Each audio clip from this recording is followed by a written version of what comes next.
Hello, this is Ajdan Karadenis. I am here to broaden people's views and ideas is where technology is bringing us to the forefront of human evolution. What do I mean? Is exactly what I'm going to try to say in layman's terms. Now, we know that our CPUs, our phones, our homes are all wired to the system. The system connecting to supposedly to make our lives more enlightened and more self-explanatory, which it should, by all means. But we ask the question, what if we use that system to exploit not only our children, but to exploit ourselves and feeling trapped in our own homes by the ways how people live their lives, knowing about their First Amendment and our freedom and what it invokes on our safety. Now, I'm an analyst and of sorts, and I have argued about the points of how people can use technology to circumvent their ideas to commit crimes or in a way to help. Now, in the last decade or so, I had to extenuate that idea to come up with the meaning how coders and programmers can use that in a ways that I could never have imagined. It only comes to a thought, to the brain, to the pen, to the paper, to coders, to those programmers, to put those in your apps and other programs. Now, this isn't anybody in any manufacturer. Like, I'm not going after any manufacturer that they are, because there is also software they could embed into your TVs, your toaster, even your fridges, and everything else.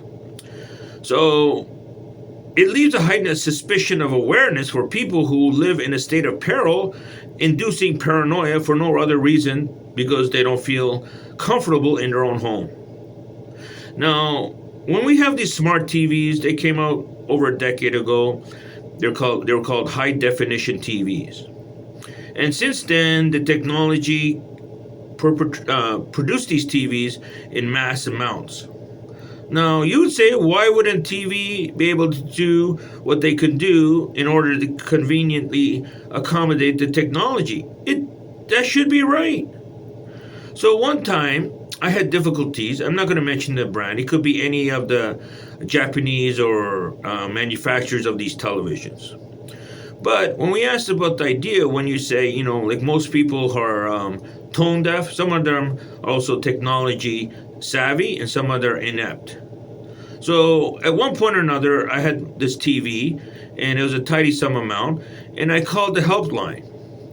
So I called this 1-800 number. I'm having diagnostic problems. Maybe you could help me. Oh, they said, most certainly. So they put me on hold and put me on the chain of command of their phone system. And here I'm talking to a live user with my TV on, asking about some configuration. At this point in time, unbeknownst to me, he said, "Sir, let me make it easier for you." I said, "Really? How can you make it easier for me in my home when you're halfway around the world?" For many of those participants of those online, resources that Canadians put in their own way to outsource those jobs to all the way halfway around the world. So then I talked to this person, and I said, "Here, I need some information. First of all, you got to give me your serial number." Okay, give me my serial number. Second, give me your address. What city are you in? No problem. So within a few minutes, I sit back, and he's in the other part of the world, is changing the format with a cursor on my TV. You understand what that means? That means they could bypass it, control your configuration as well as your CPU. And what furthermore is, when we decide to say, hey, we like the idea of using Zoom, can you build a camera in your TV set in itself, so this way people can use that as they should? But when we're asking about questions about override and homeland security, and that way about saying about people's ideals is not home terrorism or domestic or foreign interference terrorism, it's about people's livelihoods. So at the end of the day, he configured that, and he said, "Sir, if you have any other problems, call us. We'll help you wholeheartedly." You understand that? Once you start giving your serial number, all this, it's like giving your social insurance number, your bank account, and everything else. But it shouldn't be that way. Those service people know that means it is a good idea to say, but it adds another dynamic when you're involving children. Now, under the law, children are classified someone who's not yet under the guardian protection under 18. But today we know children are growing exponentially faster, smarter than our counterparts as we age. So when we talk about ideas, so parents in their cell phones, in their smartphones, I know it's on every North American's dinner table. Children and them parents are now separate to none to eat, sleep, and live with their phone. The idea of taking away phones from your schoolroom is more audacious than to say chewing gum, which is not allowed. So when we add that anvil to the idea to give the parents the power to control what their children see or do on their phone is the exact same thing what they did discuss when I had that TV. So when parents are doing their subject and they want to give, because kids today did a survey. They said, would you rather have during adolescence give up your inhibitions to your sexual puberty, which is everyone's rights to garner the parents' disciplinary, to say what does that really mean? So you understand, kids are very smart and endowed to know how technology is mainstream, and they rather give up their identity as sexual persons growing in pubescence to have their phones in retrospect. Doesn't make sense, does it? So we call it child lock, or someone who's under 18. They would say, I would give my child or their child, and families are like that, the responsibility to the parent if they're under 18. So they could monitor their activity. Is the same thing. Now, you give that idea to someone else to use in a propagated way to hurt or to inflict or defame or other means of necessary to invoke injustice. They could curtail to how child exploitation is done. Now, we have to understand this net that they're putting over on child exploitation and child trafficking. I have to give my commendation to the law enforcement who have to monitor this litany of this garbage, quote unquote, which is all it is.